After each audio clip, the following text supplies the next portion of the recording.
এ পর্যায়ে আমরা ঈদের সালাতের ব্যাপারে কিছু কথা বলবো। যেহেতু করোনা পরিস্থিতির কারণে গোটা বিশ্বে এখন লকডাউন চলছে, একটা ক্রাইসিস মোমেন্ট, গোটা বিশ্ববাসী এখন খুব আতঙ্কিত, গোটা বিশ্ববাসী খুব বিপদের মধ্যে আছে। ফলে আমাদের মসজিদগুলো এখন বন্ধ, বেশিরভাগ অধিকাংশ মুসলিম দেশগুলোতে মসজিদগুলো বন্ধ, নামাজগুলো আমাদের ঘরে পড়তে হচ্ছে। এমনকি জুমার সালাতও আমরা মসজিদে পড়তে পারছি না, জুমার সালাতের পরিবর্তে জোহরের সালাত আমাদেরকে ঘরে আদায় করতে হচ্ছে। এই পরিস্থিতিতে আর 2 দিন পরে আমরা ঈদ উল ফিতর উদযাপন করতে যাচ্ছি। এখন যেহেতু আমরা মসজিদে যেতে পারবো না, আমরা কিভাবে ঈদ উল ফিতর এর সালাত আদায় করব? আমরা কি ঘরে ঈদ উল ফিতরের সালাত আদায় করব নাকি করা লাগবে না? এ ব্যাপারে অনেকেরই অনেক প্রশ্ন এবং এই ব্যাপারটা নিয়ে অনেক আলোচনা হচ্ছে। এবং পৃথিবীর বেশিরভাগ মুসলিম দেশগুলোর যে মুসলিম স্কলাররা বা ফতুয়া বোর্ডগুলো আছে, তারাও এই ব্যাপারটা নিয়ে গবেষণা করে ফতুয়া দিচ্ছেন। এই ব্যাপারটি এত বেশি আলোচিত হওয়ার কারণ হচ্ছে এর আগে কখনো এরকম পরিস্থিতি, এটা একটা উদ্ভূত পরিস্থিতি, এরকম পরিস্থিতি বা সিচুয়েশন আমরা কখনো ফেস করিনি। আমার এই জীবনে আমি কখনো দেখিনি যে ঈদের সময় আমাদেরকে এরকম আবদ্ধ থাকতে হচ্ছে। আপনাদেরও অভিজ্ঞতা যদি আপনারা শেয়ার করেন তাহলে একই অবস্থা দাঁড়াবে যে আমরা আমাদের পুরো জীবনে এরকম রমাদান কাটাইনি। It's a unique Ramadan and it's going to be a unique Eid celebration for Muslim ummah around the world. গোটা বিশ্বব্যাপী এটা আমাদের জন্য একটা ইউনিক ডিফারেন্ট ঈদ হবে। তো যেহেতু ডিফারেন্ট, সো এটার মাসআলাটাও একটু ডিফারেন্ট, যে আমরা ঘরে ঈদের সালাত পড়তে পারবো কি পারবো না, এই প্রশ্ন কেউ কখনো আগে করেনি বা করার প্রশ্ন আসেনি। তো এই ব্যাপারে আমরা সংক্ষিপ্ত পরিসরে কিছু কথা শেয়ার করতে চাই। প্রথমে আমরা বলবো যে ঈদের সালাতের হুকুমটা কি, এ ব্যাপারে আমরা জেনে নিই। আমরা জানি যে বছরে আমরা 2 বার ঈদ উদযাপন করি। আমাদের সবচেয়ে বড়, the biggest carnival and festival of Muslim community, আমাদের সবচেয়ে বড় ধর্মীয় উৎসব ঈদ উল ফিতর এবং ঈদ উল আজহা। এবং আমরা এই 2টি দিন ঈদের সালাত পড়ার মধ্য দিয়ে আনন্দ উৎসব শুরু করি। এই ঈদের সালাতের হুকুম কি, এক্ষেত্রে স্কলারদের মতভেদ রয়েছে, একাধিক মতামতের ব্যাপারে পাওয়া যায়। মালিকি এবং শাফি মাযহাবে ঈদ উল ফিতর এবং ঈদ উল আজহা এই ঈদের সালাতগুলো আদায় করার বিধান হচ্ছে, ওনারা বলেছেন যেটা সুন্নাতে মুআক্কাদা, মানে রেকমেন্ডেড সুন্নাহ, গুরুত্বপূর্ণ সুন্নাহ, যেখানে এমফাসাইজ দেওয়া হয়েছে। হাম্বালি মাযহাব মতে এটা ফরজে কেফায়া, অর্থাৎ এলাকার কিছু অংশ লোক যদি আদায় করে বাকিদের উপর থেকে এটার জিম্মাদারি কেটে যাবে। কিন্তু হানাফি স্কুল অফ থটে এটাকে আরও বেশি গুরুত্ব দেওয়া হয়েছে। হানাফি মাযহাব মতে ঈদের সালাত আদায় করা হচ্ছে ওয়াজিব, এবং শাইখুল ইসলাম ইবনু তাইমিয়া এবং ইমাম শাওকানি সহ আরও অনেকেই এই মতামতকে গ্রহণ করেছেন, অর্থাৎ ওয়াজিব, খুবই গুরুত্বপূর্ণ। যদি কেউ এটাকে তরক করে তাহলে সে গুনাহগার হবে ওয়াজিব তরক করার কারণে। এবং আমরা কোরআন সুন্নাতেও যদি একটু দৃষ্টি দেই তাহলে দেখব যে অনেক গুরুত্বের সাথে এই সালাতের ব্যাপারে বলা হয়েছে। আমরা সূরা কাউসারের 2 নম্বর আয়াতের দিকে যদি খেয়াল করি, সেখানে আল্লাহ তাআলা বলছেন ফাসল্লি লিরাব্বিকা ওয়ানহার। যদিও এখানে ঈদ উল আজহার প্রসঙ্গটা টানা হয়েছে যে নবী, আপনি আগে সালাত আদায় করুন আপনার রবের জন্য, তারপরে আপনি উট নহর করুন, মানে আসসালাতু আউওয়ালান ওয়া নাহরু সানিয়ান। ঈদ উল আজহাতে আগে সালাত পড়ুন, তারপর আপনি জবাই করুন। তাহলে এখানে অর্ডার দেয়া হয়েছে ঈদের সালাত পড়ার জন্য। এবং সহিহ বুখারীতে একটি হাদিস আমরা পাই, উম্মে আতিয়া রাদিয়াল্লাহু তাআলা আনহা উনি বর্ণনা করেন যে আমারানা রাসূলুল্লাহ সাল্লাল্লাহু আলাইহি ওয়াসাল্লাম আন নুখরিজাহুন্না ফিল ফিত্রি ওয়াল আদহা। ঈদ উল আজহা এবং ঈদ উল ফিতরে আমাদের নারীরা যারা আছে তাদের সবাইকে নিয়ে যেন আমরা ঈদগাহে যাই, এ ব্যাপারে রাসূল সাল্লাল্লাহু আলাইহি ওয়াসাল্লাম আমারানা আদেশ করেছেন। ইট ওয়াজ অ্যান অর্ডার, রাসূল সাল্লাল্লাহু আলাইহি ওয়াসাল্লাম আদেশ করেছেন স্পেশালি। আল্লাহ তাআলা যেমনি সূরাতুল কাউসারে আদেশ করেছেন ফাসল্লি লিরাব্বিকা ওয়ানহার। এবং সহিহ বুখারীর এই হাদিস থেকে আমরা জানি যে আমারানা, রাসূল সাল্লাল্লাহু আলাইহি ওয়াসাল্লাম আমাদেরকে আদেশ করেছেন যাতে করে আমরা আমাদের নারীদেরকে নিয়ে ঈদগাহে যাই। আল আওয়াতিক ওয়াল হুইয়াদা ওয়া যাওয়াতিল খুদুর, অর্থাৎ যুবতী নারীদেরকে, এমনকি মেনস্ট্রুয়েশনাল পিরিয়ড চলছে, যেই বোনদের মাসিক চলছে, তাদেরকেও যাতে ঈদগাহে নিয়ে যাওয়া হয়, তারাও যাতে ঈদের আনন্দ থেকে, এই বারাকা থেকে মাহরুম না হয়। ওয়া যাওয়াতিল খুদুর, এবং পর্দানসীন বা অন্দরমহলের নারীরা, অর্থাৎ কুমারী নারীরা যারা খুবই লজ্জাশীল, তাদের সবাইকে নিয়ে যাতে ঈদগাহে যাওয়া হয়। ফাআম্মাল হুইয়াদু ফায়াতাযিলনা সলাতা ওয়া ইয়াশহাদনাল খায়রা ওয়া দাওয়াতাল মুসলিমিন। এখন যাদের পিরিয়ড চলছে, আল্লাহ রাসূল সাল্লাল্লাহু আলাইহি ওয়াসাল্লাম তাদেরকেও নিয়ে যেতে বলেছেন। এখন তারা তো পিরিয়ড চলাকালীন সময়ে তো নামাজ পড়া যায় না, কোরআন ধরা যায় না, তাওয়াফ করা যায় না, অনেক কিছু করা যায় না, তো তারা কেন যাবে? তো তিনি বললেন যে তারা যাবে, তারা যেন এই কল্যাণের সাথে শরিক হতে পারে, ঈদের আনন্দ যাতে সবাই মিলেমিশে একাকার হতে পারে, ভাগাভাগি করে নিতে পারে। ইয়াতাজিলনাল মুসাল্লা, তারা ঈদগাহে ঢুকবে না, ঈদগাহের বাইরে তারা অবস্থান করবে এবং তারা মুসলমানদের দোয়ায় শরিক হবে, এই বরকতে তারা শরিক হবে।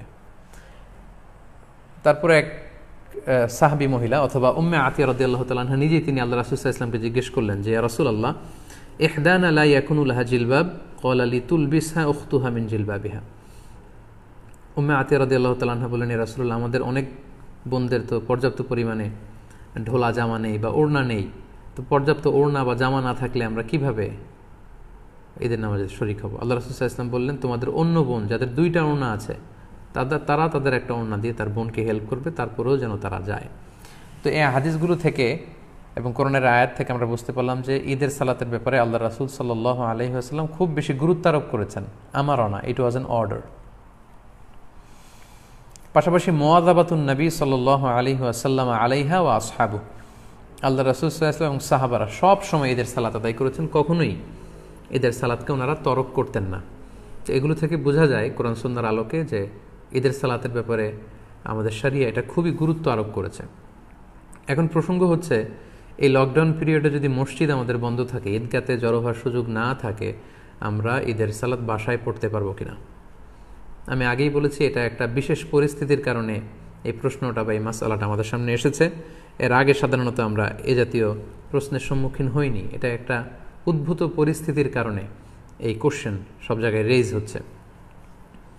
তো এই প্রশ্নের উত্তর দিতে গেলে আগে আমাদের জানতে হবে যে যখন আমাদের পরিস্থিতি স্বাভাবিক ছিল বা যখন স্বাভাবিকভাবে ঈদগাহে যে ঈদের নামাজ পড়া যায়, মসজিদে জামাতে শরিক হওয়া যায়, তখন যদি কেউ ঘুম থেকে দেরিতে ওঠার কারণে বা কোনো কারণে ঈদের জামাতে শরিক হতে না পারে, তাহলে সেই ব্যক্তি কি পরবর্তীতে একা একা ঈদের সালাত আদায় করতে পারবে?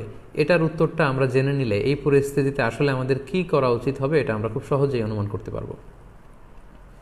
ঈদের সালাত কেউ যদি মিস করে, সে একা একা বা জামাতে ঘরে এসে পড়তে পারবে কিনা, এ ব্যাপারে দুইটি মত।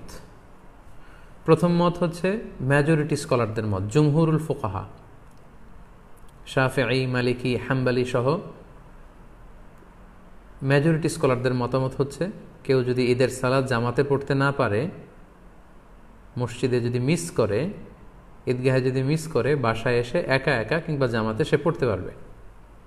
এটা হচ্ছে প্রথম মত। আর দ্বিতীয় মত হচ্ছে ওলামায়ে আহনাফদের মত। হানাফি মাযহাবের মতামত হচ্ছে যে না,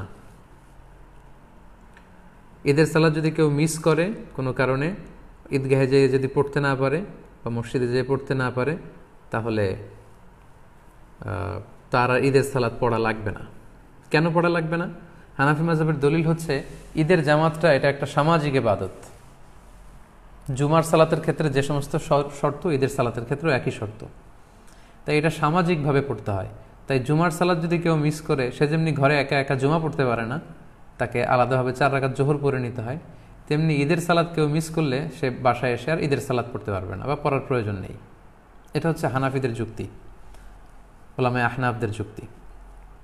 তাদের মতে এটা একটা সামাজিক ইবাদত এবং এটা সামাজিকভাবে বড় সড় পরিসরেই করতে হয়। পাশাপাশি এটার জন্য ইজনে আম শর্ত, অর্থাৎ সবার এন্ট্রি, যে কেউ চাইলে এখানে এসে অংশগ্রহণ করতে পারবে, অর্থাৎ সর্বসাধারণের প্রবেশাধিকার, এটার প্রয়োজন।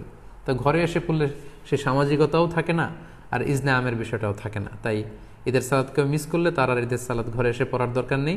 সে চাইলে চাশতের নামাজ 2 রাকাত কিংবা 4 রাকাত নামাজ সে পড়ে নিতে পারে। এটা হচ্ছে হানাফি স্কুল অফ থটের অভিমত।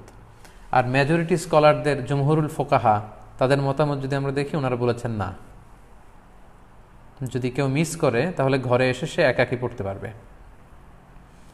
এবং তারা যে মতামত দিয়েছেন যে একাকী পড়তে পারবে, এটার ব্যাপারে একটা স্ট্রং এবং ভ্যালিড দলিল আছে। সেটা হচ্ছে সহিহ বুখারীতে একটি হাদিস এসেছে, তালিক হিসেবে উনি এনেছেন কিতাবু সলাতুল ঈদাইনের অধ্যায়ের মধ্যে। ইমাম বুখারী এটা তালিক হিসেবে এনেছেন।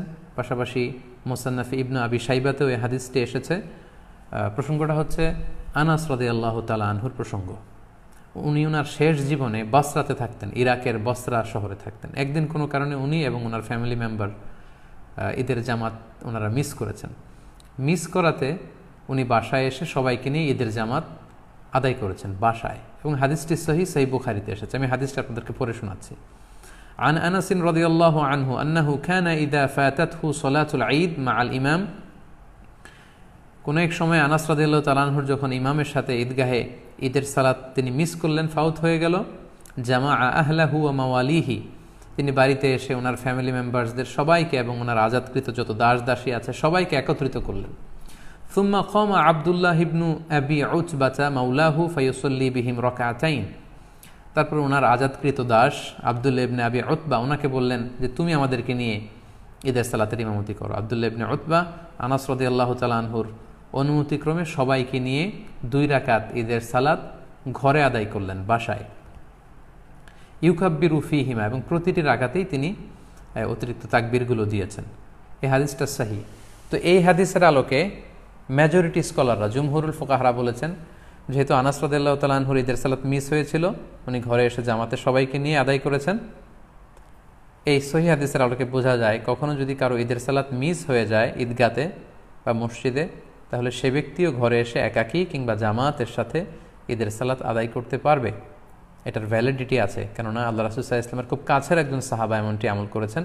আনাস রাদিয়াল্লাহু তাআলা আনহু, যাকে বলা হয় খাদিমুর রাসূলিল্লাহ, আল্লাহ রাসূল সাল্লাল্লাহু আলাইহি ওয়াসাল্লামের খাদেম, 10 বছর তিনি আল্লাহ রাসূল সাল্লাল্লাহু আলাইহি ওয়াসাল্লামের খেদমত করেছেন।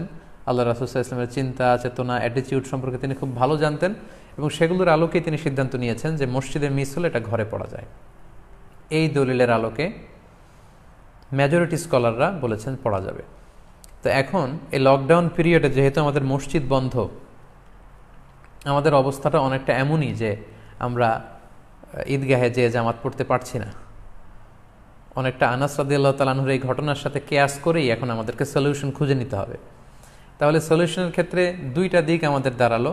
হানাফি স্কুল অফ থট অনুযায়ী এটা একটা সামাজিক ইবাদত, এটাকে সামাজিকভাবে বড় সড় পরিসরে ঈদগাহে আদায় করতে হয়, এবং এটাতে ইজনে আম থাকতে হয়, সর্বসাধারণের প্রবেশাধিকার লাগে। এগুলো যদি না পাওয়া যায় তাহলে ঈদের সালাতের যে গুরুত্ব সেটা থাকে না, ফলে তার বাড়িতে এসে আর পড়ার দরকার নেই, 2 রাকাত 4 রাকাত নামাজ পড়ে নিলে হবে, নফল নামাজ। আর অন্যদিকে জুমহুরুল ফুকাহা, মেজরিটি স্কলারদের মতামত হচ্ছে যে না, কেউ মিস করলে বাসায় এসেও পড়তে পারবে, কেননা আনাস রাদিয়াল্লাহু তাআলা আনহু শুধু একাই পড়েননি, মুনফারিদান না, তিনি জামাতের সাথে সবাইকে নিয়ে পড়েছেন। এখন আমরা কি করব? আমরা কি ঈদের সালাত তরক করব, নাকি 2 রাকাত আমরা সালাত আদায় করব?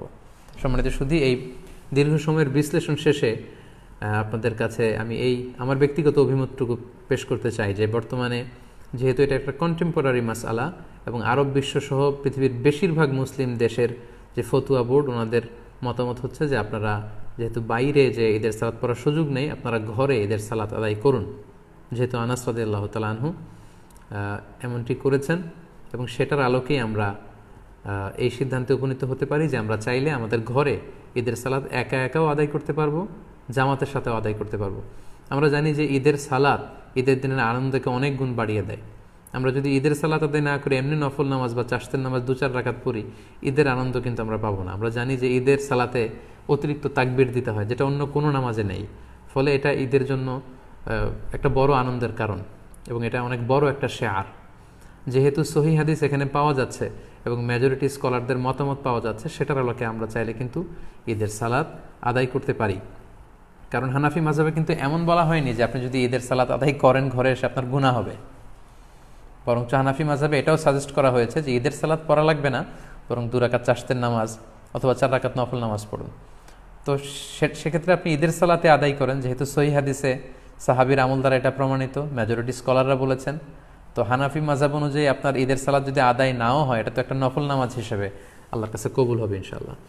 তাই এই মতামতগুলোর আলোকে আমার হাম্বল সাজেশন হচ্ছে আপনারা ঘরে একাকী কিংবা জামাতে ঈদের সালাত আদায় করুন। যদি সুযোগ হয় বাসার ছাদে 4-5 জন মিলে, খুব বড় পরিসরে না হলেও 4-5 জন মিলে চাইলে আপনারা জামাতে আদায় করতে পারেন। আপনারা গোটা বিশ্বে বাংলা ভাষাভাষী যে সমস্ত ভাই বোনেরা আপনারা যেখানে আছেন, ওই দেশের নিয়মকানুন মেনে আপনাদের পরিসরে বাসার ছাদের উপরে হোক অথবা ঘরের ভেতরে হোক, আপনারা প্রতিদিন এই লকডাউনের পিরিয়ডে আমরা ফ্যামিলির সবাই মিলে যেমনি জামাতে সালাত আদায় করেছি। যেমনি আমরা বারবার ছবি শেয়ার করেছি যে বাবা যদি ইমাম হয় তাহলে ঘরে সালাতের বিধান কি, ছেলেরা পেছনে দাঁড়াবে, মেয়েরা, মারা, বোনরা পেছনে দাঁড়াবে। ঠিক একই পদ্ধতিতে আপনারা ঈদের সালাত আদায় করুন, শুধু কেরাতটা জাহারি পড়তে হবে আর অতিরিক্ত তাকবীর দিতে হবে। তো তাহলে আমরা এটাই সাজেস্ট করছি যে আপনারা ঈদের সালাত চাইলে ঘরে পড়তে পারেন, একা একাও পড়তে পারেন, ফাদ্দান আও জামাআতান। সেক্ষেত্রে আপনাদেরকে জানিয়ে রাখি, ঈদের সালাতে কোনো আজান দেয়া লাগে না, কোনো একামত দেয়া লাগে না। 2 রাকাত এবং আওয়াজ করে কেরাত পড়তে হয়। ফজরের 2 রাকাতে আমরা যেমনি আওয়াজ করে কেরাত পড়ি, আপনি আওয়াজ করে কেরাত পড়বেন এবং অতিরিক্ত কিছু তাকবীর দেয়া লাগে। এবং এই নামাজের শেষে খুতবা দেয়া লাগবে না, যেহেতু খুতবা দিবে ইমাম সাহেব সকলের উদ্দেশ্য করে। তো ঘরে যেহেতু আমরা করলে সেই প্রসঙ্গটা আসছে না, তাই আমাদের খুতবা দেয়া লাগবে না।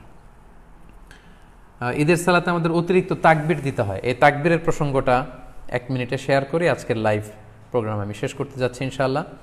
আমরা জানি যে ঈদে অতিরিক্ত তাকবীর দিতে হয়। হানাফি মাযহাব মতে আমরা 6টা অতিরিক্ত তাকবীর দেই। প্রথম রাকাতে অতিরিক্ত 3টা, দ্বিতীয় রাকাতে 3টা। শাফি মাযহাবে অতিরিক্ত 12টি তাকবীর দেওয়া হয়। প্রথম রাকাতে 7টি, দ্বিতীয় রাকাতে 5টি। হাম্বালি আর মালিকি মাযহাবে 11টি অতিরিক্ত তাকবীর দেওয়া হয়। প্রথম রাকাতে 6টি, দ্বিতীয় রাকাতে 5টি। তো আমাদের বাংলা ভাষাভাষী যারা, বাংলাদেশে আমরা যেহেতু বেশিরভাগ হানাফি মাযহাবের অনুসারী, সো এক্ষেত্রে এবং এটার তাকবীরের সংখ্যাও কম এবং সবগুলো পদ্ধতি যেহেতু সহিহ হাদিস দ্বারা সাব্যস্ত, তাহলে আমরা 6 তাকবীরের এটাকে সাজেস্ট করতে পারি। এটা হিসাব রাখতে একটু সুবিধা হবে আমাদের। ঈদের সালাতের পদ্ধতি আমি আগেই বলেছি, 2 রাকাত। আপনি যদি 6 তাকবীরের সাথে আদায় করেন, আমরা যারা করি 6 তাকবীরের সাথে, সেটার পদ্ধতিটা হবে এমন: তাকবীরে তাহরিমে আল্লাহু আকবার বলে আপনি সানা পড়বেন। সানা পড়ে কেরাত পড়ার আগে আপনি অতিরিক্ত 3টা তাকবীর দিবেন, আল্লাহু আকবার, আল্লাহু আকবার, আল্লাহু আকবার। 3টা তাকবীর দেওয়ার পরে আপনি সূরা ফাতিহা পড়বেন, অন্য একটি সূরা পড়বেন, তারপর রুকু করবেন, সিজদা করে দ্বিতীয় রাকাতের জন্য দাঁড়িয়ে আপনি কেরাত পড়ে ফেলবেন আগে, অর্থাৎ সূরা ফাতিহা এবং অন্য একটি সূরা পড়ে ফেলবেন। রুকুতে যাওয়ার আগে আপনি অতিরিক্ত 3টি তাকবীর দিবেন, আল্লাহু আকবার, আল্লাহু আকবার, আল্লাহু আকবার, এবং চতুর্থ তাকবীর দিয়ে আপনি রুকুতে যাবেন। এভাবে 6টি অতিরিক্ত তাকবীর দেওয়ার মধ্য দিয়ে কিন্তু আমরা খুব সহজেই আমাদের বাসায় ঈদের সালাত আদায় করতে পারবো এবং ঈদের সালাত আদায় শেষে আমাদের খুতবা দেওয়ার কোনো প্রয়োজন নেই। সম্মানিত শুধু আশা করছি এই লকডাউন পিরিয়ডে কীভাবে আমরা ঈদের সালাত আদায় করব এ ব্যাপারে সম্যক একটি ধারণা আপনারা পেয়েছেন। আমি আবারও সবাইকে ধন্যবাদ জানাই যারা ধারাবাহিকভাবে এই 5টি লাইভে অংশগ্রহণ করেছেন। আজকে 5ম লাইভ, সর্বশেষ লাইভ। আমি দেখতে পাচ্ছি স্ক্রিনে প্রায় 26,800-900 দিনী ভাই বোন যুক্ত হয়েছেন। আপনারা লাইভটি শেয়ার করুন যাতে করে অন্যান্যরা উপকৃত হতে পারে। গত 2-1 দিন ধরে উপকূলীয় এলাকাগুলোতে ঘূর্ণিঝড় আমপানের কারণে আমাদের অনেক দিনী ভাই বোনেরা বিপদগ্রস্ত। আমরা তাদের জন্য দোয়া করি আল্লাহ তাআলা তাদেরকে বিপদ থেকে হেফাজত করুক। করোনা ভাইরাসের কারণে গোটা বিশ্বব্যাপী আমরা যে বিপদে আছি, এই বিপদ থেকে আল্লাহ তাআলা উদ্ধার করুক। আমরা দেখতে দেখতে রমাদানের একেবারে শেষ পর্যায়ে চলে এসেছি, আর 1-2 দিন পরে আমরা ঈদ পালন করব। আমাদের ঈদুল ফিতর উদযাপন যেন আনন্দময় হয়, সুখময় হয়, আমরা এই কামনা আল্লাহ তাআলার কাছে করছি। আমাদের এই রমাদানের সিয়াম, আমরা যে রোজা রেখেছি, রোজাগুলো আল্লাহ কবুল করে নিক। আমাদের কিয়ামুল লাইলগুলো আল্লাহ তাআলা কবুল করে নিক। আমাদের রাত্রি জাগরণ ইবাদতগুলো আল্লাহ কবুল করুক। আমাদের তেলাওয়াতগুলোকে আল্লাহ কবুল করুক। আমাদের সাদাকাতুল ফিতর এবং অনলাইন বেসিস আমরা যত দিনই কাজগুলো করেছি একমাত্র শুধুমাত্র আল্লাহর সন্তুষ্টি অর্জনের জন্য, আল্লাহ তাআলা এগুলোকে কবুল আর মঞ্জুর করে নিক। আপনারা সবাই ভালো থাকেন, সুস্থ থাকেন, সুন্দর থাকেন। আপনাদের সবাইকে পবিত্র ঈদুল ফিতরের অগ্রিম ঈদ শুভেচ্ছা জানিয়ে এখানেই আজকের লাইভ প্রোগ্রাম শেষ করছি। ঈদ মোবারক, তাকাব্বালাল্লাহু মিন্না ওয়া মিনকুম আজমাইন। আসসালামু আলাইকুম ওয়া রাহমাতুল্লাহি ওয়া বারাকাতুহু।